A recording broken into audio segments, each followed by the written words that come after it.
Muy buenas tardes, de nuevo con ustedes en un programa más. El tema de hoy, con la gratísima compañía de Fausto Amador Arrieta, por supuesto. eh, el tema de hoy es de actualidad, o sea, acaba de pasar la muerte de Berlusconi.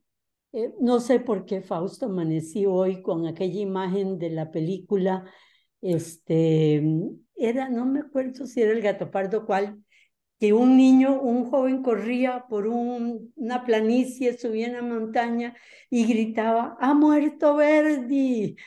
¿Verdad? Porque la muerte, Era el el Gatopardi. Gato Pardo, ¿verdad? Esa imagen me quedó, como la película me quedó, como el Ya no libro, sé si es el Gatopardi o 1900. o 1900 es otra 1900, De Berlusconi. De ¿verdad? Berlusconi, ¿sí? De, bueno, no importa. Bertolucci. Bertolucci. Bertolucci. Esa imagen, ya que vamos a hablar de Berlusconi, la tengo en la cabeza y no se me va, porque para Italia es un poco, ha muerto Berlusconi. O sea, ha muerto 2 décadas totalmente señaladas, grabadas, así como cuando se marca el ganado, con la era Berlusconi. No importa que no estuviera en el poder, él marcó la cultura, la organización social, la economía, el desarrollo, la forma, el neoliberalismo, todo, o sea, todo lo que Italia, el camino por donde Italia transitó durante 2 décadas, pero no solo Italia, es que Berlusconi fue, se podría decir, el creador con una imaginación sorprendente, porque eso lo vamos a ver a lo largo del programa, del populismo moderno, con los medios de comunicación, con la falsa verdad, con la educación a niños, jóvenes a través de todas sus cadenas de televisión, con el despertar también de algo, y esto no tiene que ver con política, pero sí con cultura, de la televisión en Europa dedicada al entretenimiento más banal, ¿verdad? Esos programas con 5 personas hablando al mismo tiempo de tonteras, pero que entretienen y distraen y no hacen pensar. Bueno, esa figura de Berlusconi y esa Italia que da un Berlusconi y que sobrevive después de Berlusconi, es sobre lo que hablaremos el día de hoy. Bien, Fausto, una figura realmente única, ¿verdad? Efectivamente, y se te olvidó decir que fue Berlusconi el que metió a Italia en la Unión Europea. ¿No? Bueno. Y el que hizo al Milán campeón. Es decir, el que logró que Putin se acercara a la OTAN, Y ¿verdad? además, sí, sí, además tenía una política desde ese punto de vista, de Correcta, acercamiento, correcta de acercamiento europeo a Rusia. claro Bueno, que no.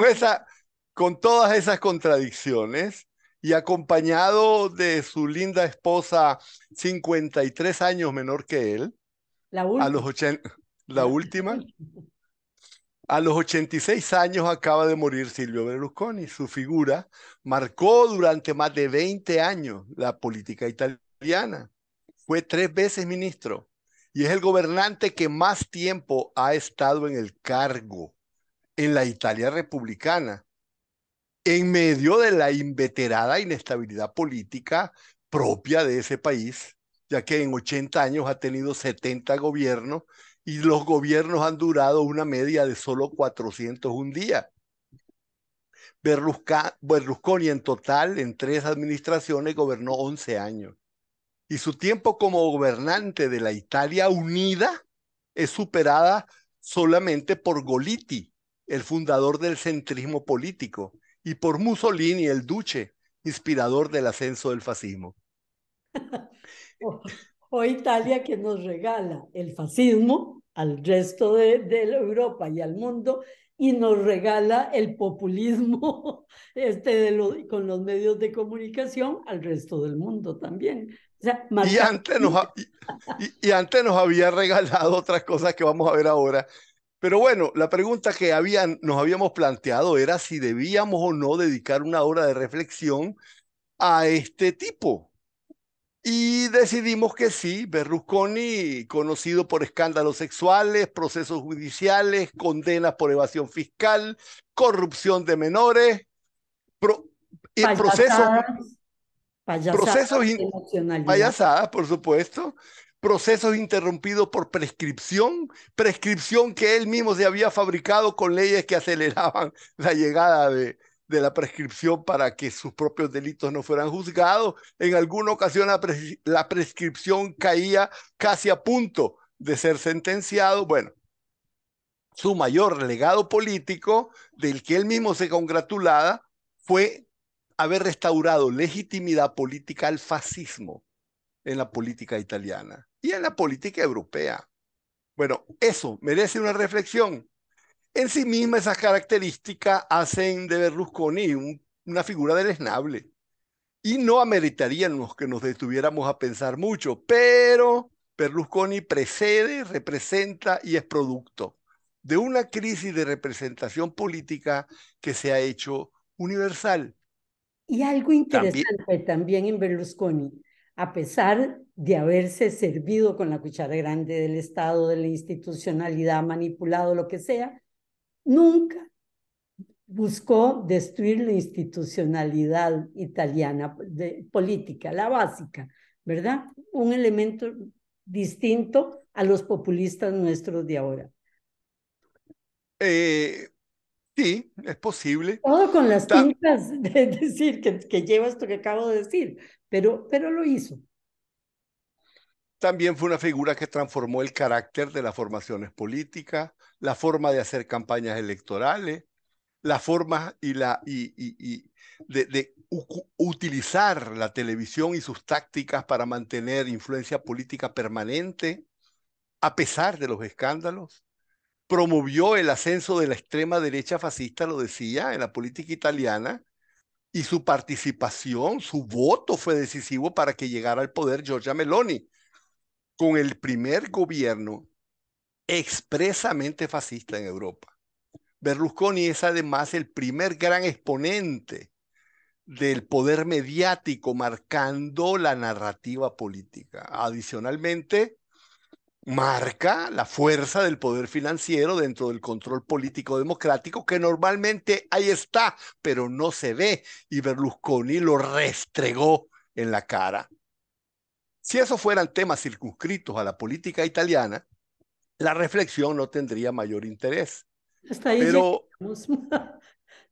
hasta ahí El terminaría hombre más simplemente. rico de Italia, también ese es un elemento. El empresario convirtiendo las campañas políticas en mercadeo empresarial, eliminando partidos políticos y contando con los medios, la parte mediática para aglutinar a las masas, ¿verdad? Esa es Sí, otra característica. efecti efectivamente, Forbes dice que es el tercer hombre más rico de Italia después de Agnelli, el dueño de la Fiat. Pero bueno, estamos hablando de temas que aparecen una y otra vez y que son parte relevante de lo que hemos llamado la crisis democrática. Es un fenómeno internacional y eso sí amerita consideración. Por eso yo propondría que habláramos de Berlusconi partiendo de la realidad italiana, pero aprovechando la ocasión para hacer una reflexión más amplia sobre la evolución de la democracia más allá de Italia, con características que se están convirtiendo en arquetipos de la política internacional. Por eso, antes de meternos Berlusconi propiamente dicho, detengámonos en dos grandes aspectos de la gobernanza política democrática que tuvieron su raíz en Italia y que marcaron formas características de la política democrática por más de 150 años. Es otro regalo que te decía que nos da Italia. Este más Es positivo. el gatopardismo y el transformismo, dos fenómenos en mi criterio muy hermosos, los dos, aunque tienden a verse de una forma, la gente Peyorativa. radical tiende a verlo de una forma peyorativa, Perdón, pero pero es esa metodología, por ponerle una política, la que permitió el desarrollo de Costa Rica de los 50 a los 80, ¿verdad? y Es de- probablemente el desarrollo de todos los países democráticos que han tenido cierto grado de estabilidad. Y Bueno, socialdemocracia fuerte. incluso sin socialdemocracia, porque como vamos a ver, el gatopardismo fue utilizado al comienzo para detener a la socialdemocracia con bastante efectividad. Bueno, el gatopardismo origina su nombre en la literatura, en la novela Il Gattopardo, que hicieron película efectivamente, de Giuseppe Tomasi Lampedusa, y se refiere a la crisis de gobernanza aristocrática del siglo XIX, cuando la amenaza de cambios radicales se enfrentaba con cambios moderados. Se aplica en momentos de insatisfacción y depresión social. El transformismo es su compañero de viaje y consiste en arrebatarle las banderas al contrario. Mm. Ambos conceptos nacieron acompañando el crecimiento de la izquierda obrera y socialdemócrata en Europa de finales del siglo XIX y hasta finales del siglo XX, con una gran interrupción de dos guerras y del ascenso del fascismo. Hablamos de los 150 años más relevantes de la institucionalidad democrática mundial. El gatopartismo es una política de adaptación a las presiones sociales, es cambiar algo superficial o formal como única forma de que no cambie nada fundamental. Es el ceder propio del juego democrático, encontrar puntos de flexibilidad para disminuir la rigidez del sistema, ofrecer algunas satisfacciones para solventar crisis coyunturales y mantener el poder.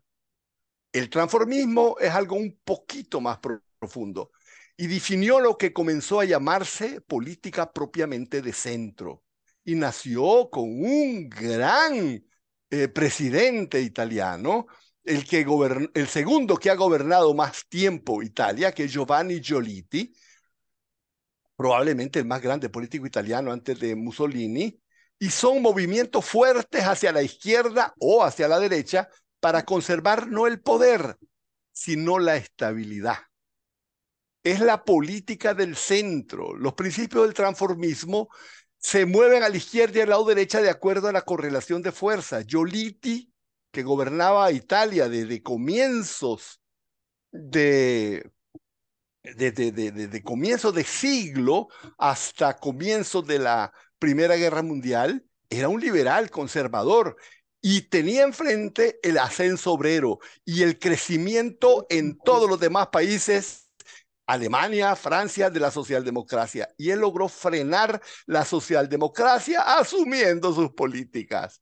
Nacionalizaciones de industrias y empresas de servicios públicos, proteccionismo aduanero, pensiones subsidiadas, apoyos presupuestarios a sectores marginados, grandes proyectos de gobierno para promover el empleo, 30 años antes de Roosevelt. De una u otra manera, Detuvo gatopartismo, también al Partido Comunista, que era muy fuerte en Italia. en ese momento no, Mimi, porque todavía no existía. Es decir, El el Partido Partido Italiano es Comunista, posterior a la Segunda Guerra, a la primera, posterior a la, a la primera. posterior a la primera, nace después de la Revolución Rusa. La Revolución Rusa toma el Perdón. poder, Sí, sí, sí. Lenin. Sí, sí, sí, perdón. Dije primera, pero estaba pensando en la segunda. Disculpas. Mis típicas cruces de cables. Sí. Bueno, pero para que nuestros escuchas pues sepan en dónde está el asunto, el Partido Comunista fue un subproducto De la primera. de la Primera Guerra La Mundial, porque primera. tomó el poder el partido bolchevique en Rusia y se dividió la socialdemocracia en partidos comunistas y en partidos socialistas. Pero en Italia no, en Italia surgió el fascismo. De una u otra manera, tanto el gatopardismo como el transformismo perfilaron las políticas de todos los países que lograron alcanzar estabilidad democrática. Y las crisis sociales fueron apagadas con concesiones y con transformaciones cuidadosamente medidas para conservar el orden social.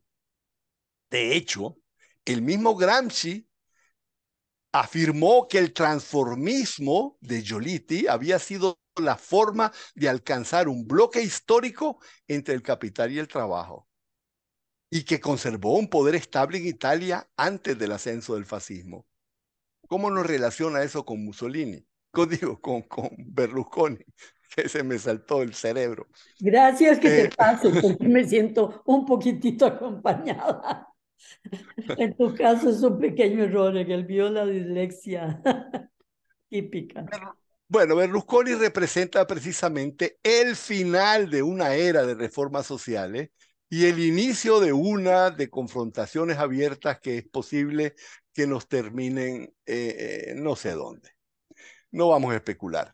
Pero esto nos lleva a tratar de entender la política italiana internacional antes de Berlusconi. La Primera Guerra Mundial fue uno de esos fenómenos que la historia tendrá que consignar como absurdo. Los países fueron caminando hacia esa catástrofe, ese monstruo, como sonámbulos. Y luego, ya en medio de ella, nadie pudo detenerse. La destrucción en Europa, cuando terminó, en Italia vio el ascenso del fascismo. La guerra termina y Mussolini toma el poder en el 19, en el 21. Y eso ocurre en primer lugar en Italia, también una prima de Italia. Por primera vez terminó en Italia el gatopartismo y el transformismo. La extrema derecha tomó el poder, eliminó las concesiones, recurrió a la fuerza y la represión. Los partidos obreros fueron suprimidos, sus dirigentes encarcelados. El ya existente Partido Comunista fue ilegalizado. Gramsci fue capturado. La crisis social llevó al mismo resultado en Alemania, porque Hitler hizo exactamente lo mismo. Al final, bueno, hubo una Segunda Guerra Mundial que era la continuación de la primera y la humanidad otra vez sometida a una destrucción y muerte como nunca antes en la historia. ¿Cuál es esta relevancia? ¿Por qué tiene relevancia esta reflexión actualmente? Kissinger lo responde hace apenas unos días. Dijo, actualmente estamos, digo, en la clásica situación anterior a la Primera Guerra Mundial, en que a nadie le queda mucho margen para hacer concesiones y cualquier alteración del equilibrio puede acarrear consecuencias catastróficas. Alguna vez deberíamos de razonar sobre un poquito más sobre todo lo que dijo en esa ocasión Kissinger. Pero bueno, Lo hemos dicho pues, a lo largo de varios programas, ¿verdad? El caminar sonámbulos hacia el desastre ha sido un tema recurrente, pero bueno, sí, no hemos profundizado sobre eso. es correcto, sobre todo que Kissinger ahora está hablando de cómo después de 2 generaciones que se olvidaron lo que fue la guerra, el peligro de la guerra se vuelve más grande. Bueno, bueno, no vamos a hablar de eso, nos va al tiempo. La derrota del fascismo y el retorno a la arena política de grandes partidos obreros junto a una Unión Soviética en la que esos partidos se veían representados, abrió el periodo de posguerra en Europa. Y eso fue especialmente en Francia y en Italia con un retorno del transformismo y el gatopardismo. En la lucha contra el fascismo nazi y la ocupación alemana, la resistencia había dado origen a grandes partidos comunistas que se habían convertido en las mayores fuerzas políticas en Francia, Italia y Grecia en Europa y también en España, pero estaba bajo Franco. De Grecia no hablaremos porque allí el formidable ascenso del Partido Comunista se saldó con un golpe de Estado y ya que te gusta el cine, Costa Gabras inmortalizó ese periodo de la política griega con la famosísima y bellísima película Z, la que recomendamos. Ya En, recomendamos, vean El Gato Pardo y vean Z. Son imperdibles los que no lo han visto. Bueno, en cambio, en Italia y Francia, los partidos en el poder, vinculados y alineados con Estados Unidos en las condiciones de Guerra Fría, buscaron un retorno al transformismo y al gatopardismo para impedir la llegada al poder de los partidos comunistas. Eran los Giolitti de posguerra, solo que en toda Europa. Siempre se gobernó con coaliciones para impedir que el Partido Comunista entrara en el gobierno. El estilo de gobernanza era tira y afloja. En Italia creó una enorme inestabilidad política, pero esa necesidad de negociaciones por encima y por debajo de la mesa, ahí se establecieron tanto grandes reformas sociales como el mayor sistema de corrupción política en todos los niveles del Estado. Pero destapar ese pozo habría creado el peligro del ascenso al poder del Partido Comunista y eso era algo impensable. Era claro que no sería aceptado por los Estados Unidos. De hecho, el propio primer ministro Andreotti de la democracia cristiana reveló públicamente que habían salido documentos que probaban que los Estados Unidos tenían grupos armados clandestinos en varios países occidentales dispuestos a dar un golpe de Estado como en Grecia. Esa real y poco conocida operación se llamó Gladio. Por eso, en medio de gran inestabilidad política, tuvieron lugar concesiones y concesiones, y en medio de gatopardismo y transformismo, el movimiento popular ganó grandes reformas laborales, enorme estabilidad laboral, y se realizaron grandes inversiones de obra pública para superar las enormes divisiones entre el norte y el sur de Italia. Y aquí voy a recomendar otra película que se llama Il Posto Fisso, No Renuncio, que es una película cómica sobre la estabilidad laboral del empleado público en Italia. Claro, como se reveló después, esas grandes inversiones en infraestructuras iban plagadas de soborno. Pero ese sistema corrupto no se podía tocar. Había dos Italias, no una, al norte y al sur de Roma. Cuando se votó la supresión de la monarquía, desde Roma para arriba se votó por república 60-40. De Roma para abajo se votó por monarquía, igual 60-40. República arriba, monarquía abajo. En el sur había regiones enteras bajo la influencia del crimen organizado. Mafia o Cosa Nostra en Sicilia, Rangheta en Calabria, Camorra en Nápoles, bueno. Pero mientras Italia seguía con su vida política podrida, en la que incluso el Vaticano se vio involucrado porque su banco lavaba dinero de la mafia, entonces, en medio de todo eso, ocurrió un suceso que lo cambiaría todo. En 1989 cayó el muro de Berlín, terminó la Guerra Fría y la posibilidad de victoria del Partido Comunista Italiano se volvió totalmente irrelevante. Y eso hizo que el Poder Judicial italiano sintiera que una investigación profunda de la corrupción política no llegaría a crear un trastorno demasiado profundo. Pero también con Tra la caída del muro, y lo ha señalado muchas veces, todas las concesiones del gatopardismo y del revisionismo desaparecen porque ya no es necesario tener tan contentos a los posibles aliados de la URSS, que ya no existen. Bueno, la realidad, Mimi, es que eran concesiones que habían creado un movimiento obrero tremendamente fuerte. Y aunque había terminado o iba a terminar el transformismo y el gatopardismo, los obreros iban a estar con una gran capacidad de defensa y no era su como Guerra Fría se terminaron las concesiones. No, no. Es todo un proceso y Berlusconi Claro. es parte de ese proceso. Bueno, se sentía que una investigación profunda de la corrupción no crearía un trastorno muy grande, pero no se tenía ni siquiera la más mínima idea de la extensión de ese cáncer. 3 años después de la caída del muro de Berlín, en 1992, dos atentados con bomba desencadenaron grandes encuestas judiciales.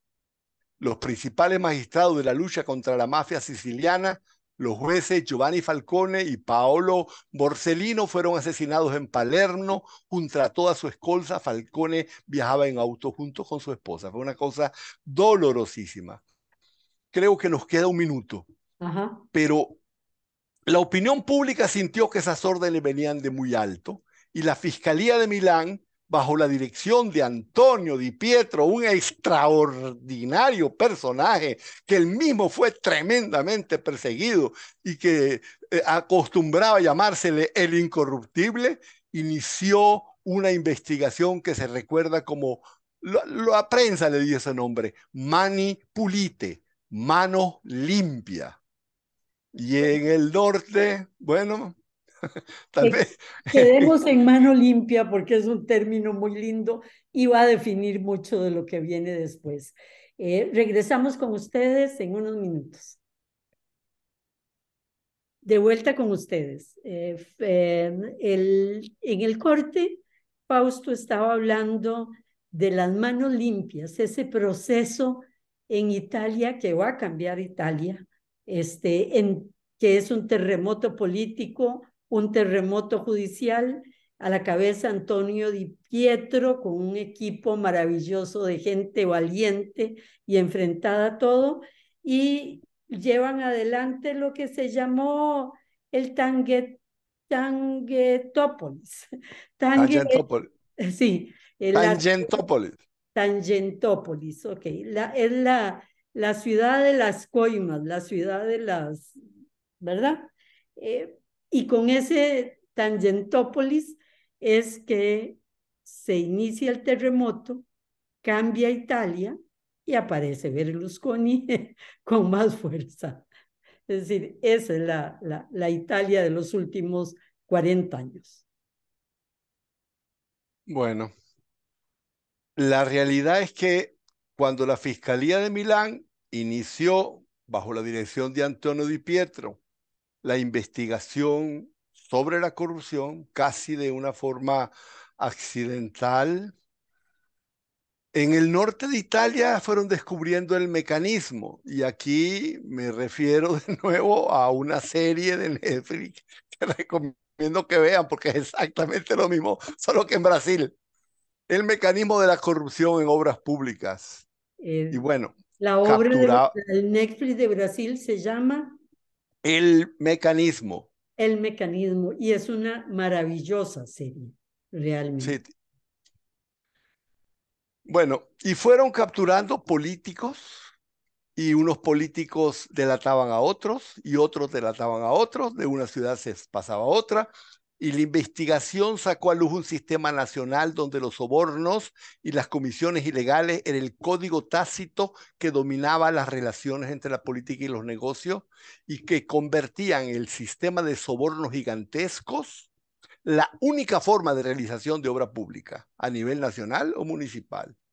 No había obra que no exigiera soborno, no había reglas que no pudieran tocarse, no había controladores que no podían comprarse, no había jueces que no podrían comprarse. Un sobre lleno de dinero, la persona adecuada lograba permisos para lo imposible. Construir bloques de pisos de vivienda en terrenos expuestos a derrumbe que se van a derrumbar. Puentes hechos con malos materiales que se van a derrumbar. Vender a hospitales suministros de sangre contaminada, tremendo escándalo. Comprar sentencias. En italiano, la palabra tangente significa soborno. Por eso le pusieron Tangentopoli, la civilización del soborno, la ciudad del soborno, la república del soborno. Ninguna ciudad quedó excluida. Las imágenes que se regaban como pólvora, desde Milán a Turín, de Roma a Nápoles hasta Palermo, en todas partes. La investigación resultó en 1.300 condenas o confesiones seguidas de denuncia. Hubo 100 suicidios, ¿auténticos o no? En el escándalo salían alcaldes, diputados, ministros, jefes locales de partido. El partido que había gobernado Italia desde la Segunda Guerra Mundial, el Partido Demócrata Cristiano, estaba hasta la coronilla de acusaciones. El Partido Socialista de la Socialdemocracia, que también había gobernado, estaba implicado hasta sus más altas esferas. El Partido Demócrata Cristiano estaba implicado Andreotti. El Partido Socialista estaba implicado Bettino Craxi. Y le decían, Bettino, Bettino, il carcere vicino. La ola, bueno, Bettino escapó y se fue a Túnez. Y bueno, Andreotti también salió manchado. El costo económico de la corrupción ha sido medido comparando los costos de construcción de infraestructura con soborno con la infraestructura de otros países de Europa. Y yo saqué, había una lista muy inmensa, pero bueno, saqué 4 o 5 ejemplos. La línea M3 del metro de Milán costó por kilómetro 4 veces más que el metro de Hamburgo. Por kilómetro. El enlace ferroviario de Milán costó por kilómetro el doble que el de Zurich. Y bueno, nosotros que somos futbolistas, esto le va a gustar a la fanaticada, la ampliación del estadio Giuseppe Meazza, el San Siro de Milán, costó 4 veces más que todas las obras del Estadio Olímpico de Barcelona.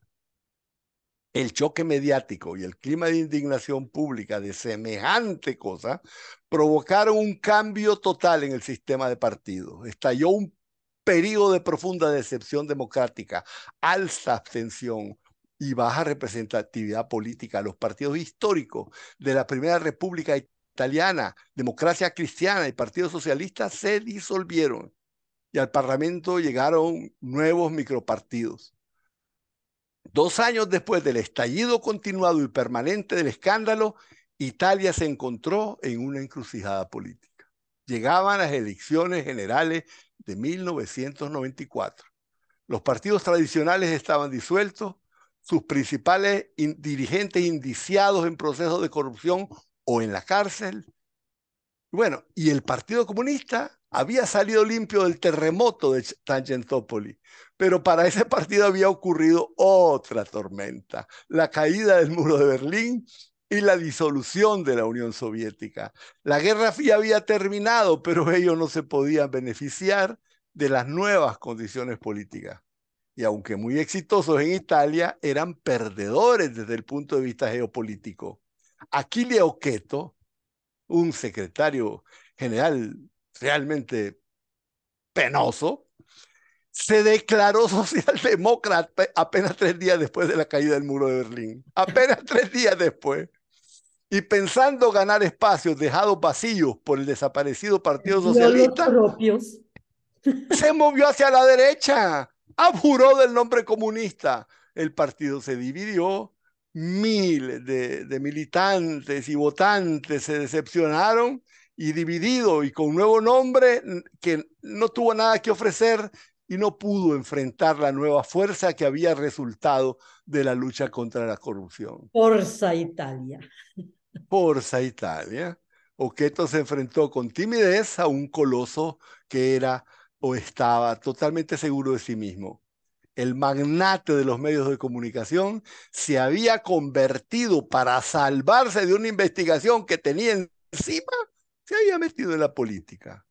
De hecho, su mano derecha, Marcello De Lutri, terminó, el mano derecha, el ayudante más cercano, fue acusado, capturado y condenado como intermediario de la mafia por 30 años. Berlusconi se lanzó a la política. Y de ahí De Lutri, posiblemente el capital de las grandes inversiones en infraestructura que había hecho Berlusconi, sin sin duda alguna, capital inicial, ¿verdad? Porque claro, era de clase claro. media alta, pero nada más. Y te quiero decir que justo antes de que Berlusconi fuera electo, la mafia se tiró a extorsionar al Estado. Comenzaron con una serie gigantesca de atentados con bomba en varias ciudades de Italia y se realizó se dice, ¿verdad? Todo el mundo lo niega, pero es como post populi que se hizo una negociación con el Estado para decirles que las cosas no iban a seguir. Bueno, subió Berlusconi como parte de todo. Y en este punto podemos Sin intentar partido, creado por una organización no de bases, sino de medios de comunicación, ¿verdad? Juntando a la gente a través de la televisión, a través de la prensa, a través del show político y enormes movilizaciones, pero más culturales y artísticas que organizativas políticas. efectivamente, Una nueva forma. esa y tiene más elementos de esa nueva forma, ¿verdad? Porque la transformación fue bastante amplia y muchos de ellos tienen rasgos internacionales. Claro. Eh, uno de los aspectos importantes que yo quisiera hablar no tiene que ver con Berlusconi, pero es necesario que hablemos de eso. Es la desmoralización política que produce la corrupción de la clase política. Ese impacto es enorme. En América Latina se ha sentido con enorme peso, en Costa Rica también. Sí. De la corrupción se ha hablado y del impacto en los partidos también, pero se ha hablado mucho menos de la decepción cuando la corrupción se ve en un partido que ha creado esperanzas. Para millones de votantes, haber perdido la dimensión utópica que les ofrecía el comunismo fue violentísimo. Y ese elemento que muy pocos aprecian es un componente del debate democrático desde hacía 50 años. Y no hablo de su aspecto de realpolitik, sino de su aspecto emocional, porque el ascenso de Berlusconi demostró que los votantes votan con emociones.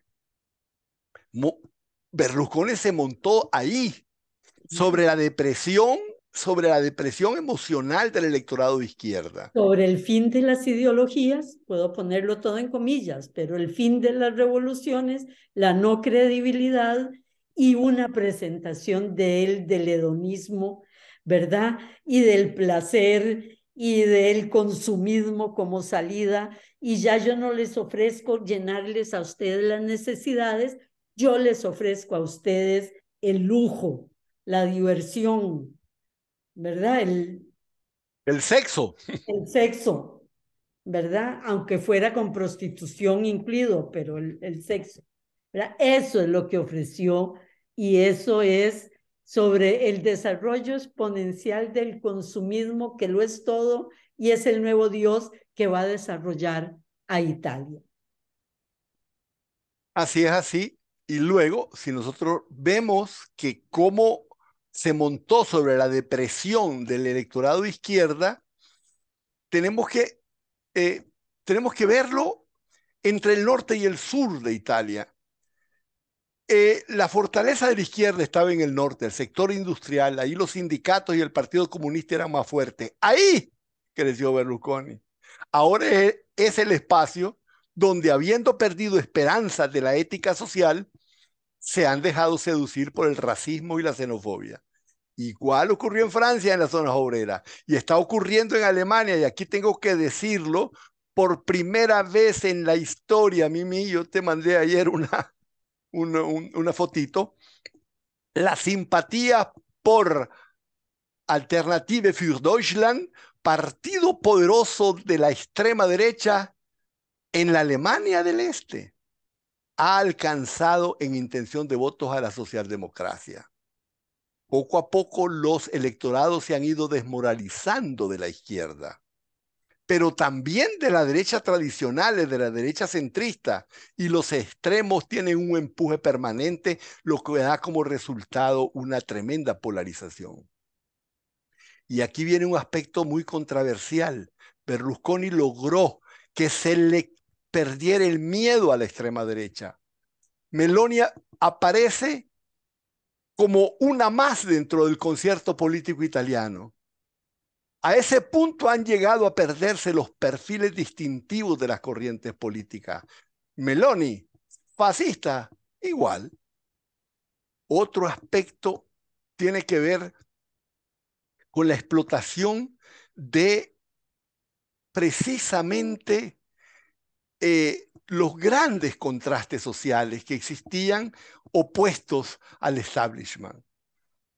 En Italia se podía gobernar solo con el voto de los diputados comunistas, que siempre estuvieron dispuestos a apoyar políticas de centro. Los partidos de posguerra se presentaban como pensadores colectivos de determinadas rutas sociales o económicas. El Partido Comunista Italiano tenía un periódico, l'Unità, un foro de discusión, formación interna, consenso y orientaciones. Eso desapareció. Y esa es una de las características internacionales donde el poder mediático de la derecha financiera, realmente absoluto, impone narrativas, no ideas. Desaparecen programas, Que no desaparecen tiene, ideales él políticos. no gobierna con programas de largo plazo, ¿verdad? Ni con caminos hacia el desarrollo, o sea, nada de eso, ¿verdad? Es el momento. Adicionalmente, Berlusconi inaugura el concepto de partido empresa. Su primer gabinete, por primera vez en Europa, se construyó, como en algunos lugares que conocemos, a partir de currículos y entrevistas como el reclutamiento de empresas. Igual ocurrió con la selección de su primera lista de 276 candidatos a diputados. se los encargó a la empresa Publi Italia. Y la gestión de su partido, Forza Italia, fue entregada a manos de los ejecutivos de su holding de empresa Fininvest. Su estructura era vertical, la misma estructura de una empresa.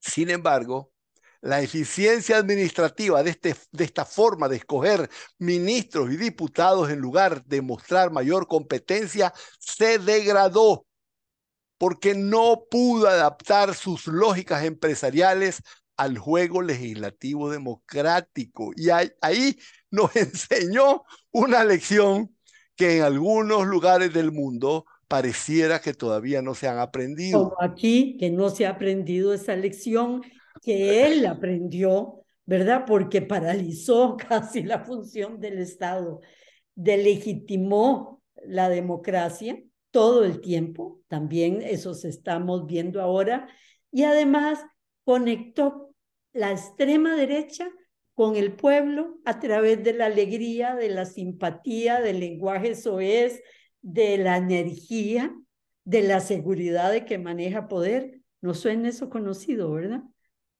Nos suena Eh, eh, conocido en relación a Estados Unidos y nos suena conocido en relación a nuestra región también. Efectivamente, Mimi, Berlusconi fue el gran predecesor de Trump, su gran predecesor, y yo añadiría mucho más brillante. Pero Así igual que con Trump, la piel política de Berlusconi era un teflón en el que nada se le pegaba. La revista The Economist se excusó de no haber publicado mucho de los escándalos sexuales porque dijo, en realidad eso no había tenido el más mínimo impacto político. En algún momento de 2013 fue condenado a pagar 541 millones de euros por comprar a un juez. Yo leí en alguna parte que eran 450, no, 541, yo me fui a leer la sentencia. Tampoco eso le afectó electoralmente. Antes había sido acusado y condenado por prostituir a Ruby una Robacorazones niña de de 17 14, años, 16 años cuando lo conocí. menos de 17 años, sí, 14, 15, pero eso no hizo que su popularidad menguara. Aunque aumentaba en algunos sectores el repudio a su persona, siempre pudo mantenerse como figura decisiva en la política italiana, aunque fuera acusado por fraude fiscal, aunque no visitara cárcel por mayoría de edad, porque tenía una base social electoral ciega, Que jugaba como la alimentada. figura del payaso, líder, burlista. Hay una imagen que vimos en estos días, ¿verdad? Donde está el periodista denunciando sus corrupciones, él se burla del periodista, el periodista se levanta indignado, Berlusconi va a coger la silla del periodista y con un pañuelo la limpia, ¿verdad? Como diciendo, de aquí sale tufo, ¿verdad? Peditos del diablo. Y se sienta y se acabó la acusación. La gente En la realidad era un debate político preelectoral y a quien se lo hizo efectivamente era un era periodista, pero también periodista candidato. Era uno de los candidatos en un y sí debate lo estaba presidencial acusando de corrupción. y se trataba de Marco Travaglio, el director de lo que se llama El Fatto Quotidiano, que si alguien lee italiano, lo recomiendo ampliamente porque es el único diario de internet en Italia que realmente dice cosas interesantes. Bueno, nosotros ya hablamos de que su legado había sido la rehabilitación política del fascismo, eso es increíble. Pero lo que es más increíble es que se vanagloriara de eso como uno de sus mayores triunfos. Yo decía, inventé la derecha. Yo decía, rehabilité la extrema derecha y decía abiertamente, Y yo puse al fascismo en el lugar, porque en el durante lugar casi dos constitucional. décadas se había definido, entre comillas, porque él nunca se definía, pero lo definían como de centro derecha, ¿verdad? Y ahora, llegado este momento, le abro las puertas al fascismo porque es su época, ¿verdad? Y soy yo el que lo logré. Tremendo, tremendo. Y bueno, otro de los aspectos trascendentales de la fase de decadencia política que sufre la democracia también pasó por Berlusconi. Y muchos la llaman la berlusconización de la política. El personaje está antes que las ideas. La antipolítica es la esencia de la política. Las elecciones no son debate de ideas, son espectáculos de entretenimiento. Los medios de comunicación, el instrumento más importante. Comunicación directa o comunicación virtual dicta la narrativa con la fuerza que le brinda un capital financiero enorme a su disposición. Y yo creo que hemos hablado de todos estos rasgos salientes de lo que fue Berlusconi, pero en realidad nosotros en cada una de las palabras que decimos casi nos estamos reconociendo. Estamos casi hablando con un espejo enfrente a nosotros. Cuando nosotros decimos que la corrupción llegó a las más altas esferas en Italia, y que cayó Andreotti y Craxi y que muchos de ellos se salvaron por prescripción, resuena en el cerebro cuántas cosas de los mandatarios costarricenses, de los mandatarios peruanos, de los suicidios de mandatarios peruanos. Es decir, nosotros estamos en una situación en la que esa pérdida de valores morales o de capacidad de tener un atractivo con base por lo menos en capacidad moral, ha creado hacia la política un profundo desprestigio. Y lo peor del caso es que en ninguna parte se ha descubierto cómo salir de ahí. Los únicos lugares en donde todavía hay representación política son los lugares en donde esto no ha ocurrido. No, Creo y en los que, lugares donde esto ocurrió, los pasos son casi iguales. O sea, la llegada de Berlusconi después de Manos Limpias, uno la ve en Estados Unidos, uno la ve en Brasil, la ve ¿verdad? En distintos países, la ves aquí en Costa Rica, la ves en Guatemala, o sea, con distintas variables. La y ves. lo más interesante, Mimi, que es un fenómeno que se riega, que se vuelve cultural. Los siguieron los casos y siguieron los casos y Tangentopoli seguía y seguía y seguía. Y llamaba la atención cuando los que caían eran las grandes figuras, el alcalde, el diputado, el dirigente empresarial.